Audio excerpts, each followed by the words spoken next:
Paano nga ba makakaipon?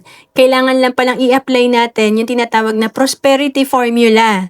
Ito yung pagka-receive natin ng income, 10% ibawas natin, ito yung tithes or tinatawag na donation natin sa church.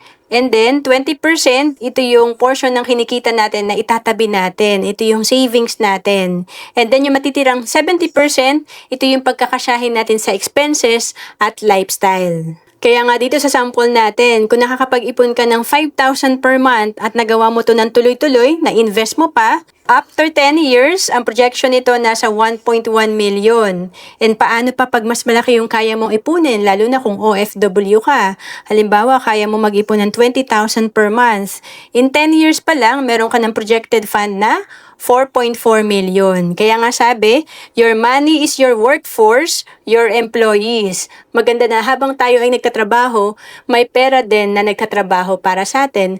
Mangyayari to kung tayo ay may investment. To know more about savings and investment, message mo lang ako sa Facebook, Roan Celis Capistrano.